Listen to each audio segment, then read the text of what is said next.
If you're making big law money and you're still not sure where your cash should go, you're not alone. Most big law attorneys I talk to have cash sitting in checking accounts earning nothing, which means they have to work that much harder to achieve their financial goals. In this video, I'll walk you through 5 accounts that every big law attorney should have so you can make the most of your income, which you work so hard for. Hey guys, I'm Joel. I'm your big law money guide, and I'm married to a former big law attorney and have educated hundreds of attorneys on the topic of personal finance. So make sure you follow me to make smarter financial decisions. First, let's start with the cornerstone of every financial plan, a high-yield savings account. You can think of your high-yield savings account as a Swiss Army knife for your finances. Versatile, reliable, and ready when you need it. There are 2 primary ways to use it. First, your emergency fund. Everyone needs one, but the amount that should go in it depends on your situation. If you're a single big law associate, you could probably get away with having 3 months worth of expenses. But if you're a partner and your income is dependent on firm performance or quarterly distributions, you should probably have closer to 6 to 9 months. Either way, this money needs to be safe, not invested in the market. That's where a high-yield savings account comes in. It's FDIC insured, and it pays a much higher interest rate than your traditional checking account. Second use, saving for short-term goals. Think a down payment on a house, a kitchen remodel, or a transition fund because you're planning a move out of big law. When I say short-term, I mean less than 2 years.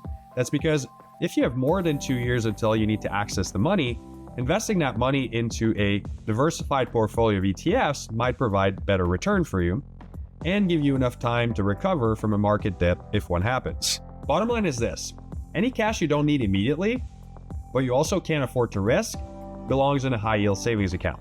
Next, you have your 401k. If you're making big law money and you're not using your 401k, you're handing the IRS thousands of dollars each year. Even if your firm doesn't offer a match, which most big law firms don't, doesn't mean your 401k isn't valuable.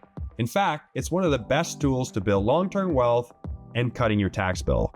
Here's how it works. You have 2 options when contributing: pre-tax and Roth.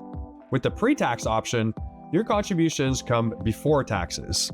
So if you're making $300,000 a year and you're contributing $20,000 to your 401k, you're only getting taxed as if you're making $280,000. And since you're likely in a high tax bracket, this could save you thousands of dollars in taxes each year. That money then grows tax deferred, and then you'll pay taxes when you withdraw in retirement, at which point you may be in a lower tax bracket. On the other hand, with the Roth option, you're contributing money that you've already paid taxes on. So if you make $300,000 and you max out your 401k, you're still getting taxed as if you're making $300,000. But here's a trade-off. Once that money is in your Roth 401k, it grows completely tax-free forever. So how do you choose? Well, ask yourself this: do you think you're in a higher tax bracket now than you'll be in retirement? If yes, then the pre-tax probably makes more sense. If no, then the Roth. And if you're not sure, then you can split your contributions between the 2. Regardless of which option you choose, don't overlook your 401k just because there's no match. If used properly, it's one of the most powerful tools to build wealth. So speaking of Roth, let's talk about the 3rd type of account that every big law attorney should have, the Roth IRA. A lot of big law attorneys come to me and say, "Joel, I wish I could contribute to a Roth IRA, but I can't. I make too much money," almost as a bragging right. And they're not wrong.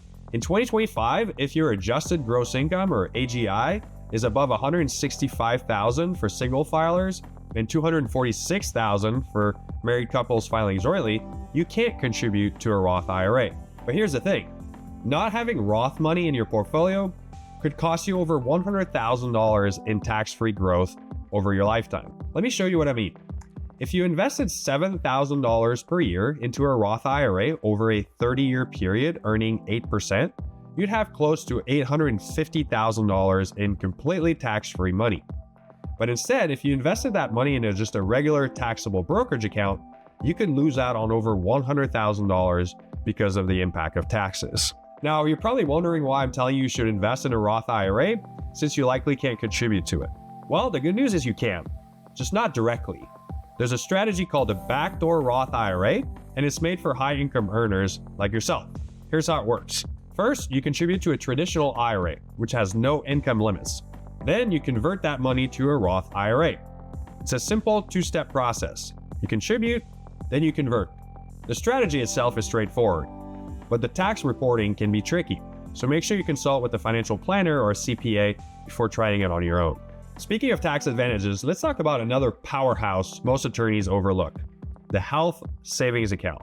A health savings account might be the most powerful account under the IRS code, but hardly anyone uses it the right way. Imagine an account that gives you all 3 tax benefits and lets you access it before retirement. That's an HSA. Let's break down the triple tax advantage. Number 1, tax-deductible contributions.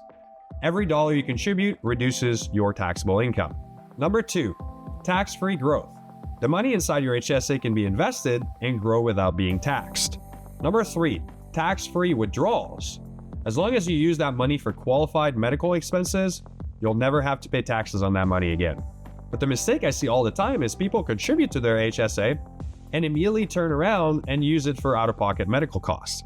That kills the compounding potential. A smarter strategy is to pay for your medical expenses with your income and invest the dollars in your HSA and let it grow, just like you would in your 401k.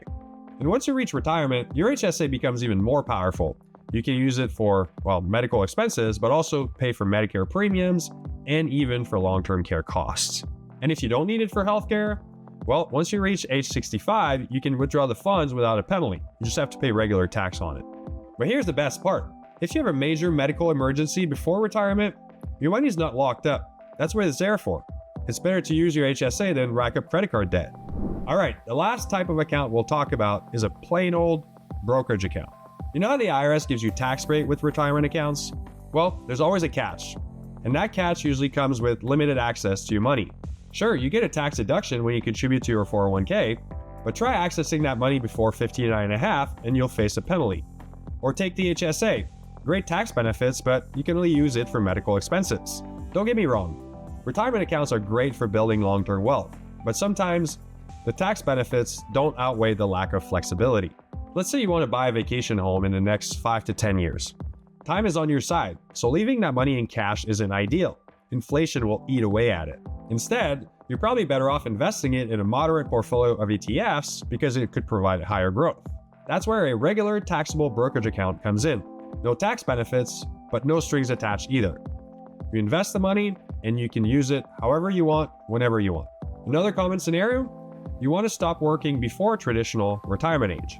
If that's you, you're going to want to build a bridge between your last paycheck and when you can start accessing your 401k and Social Security. A brokerage account gives you that flexibility. Look guys, these 5 accounts aren't just tax advantage tools. They're the building blocks of a smart, flexible financial plan. If you're earning big law money, it's not just about working hard. It's about making your money work harder for you. And how you use these accounts can be the difference between spinning your wheels and building real wealth. If you want a personalized strategy on how you can use these accounts to reach your financial goals, whether that's buying your first home or planning a move out of big law, schedule a free introductory call today. The link is below. Thanks for watching.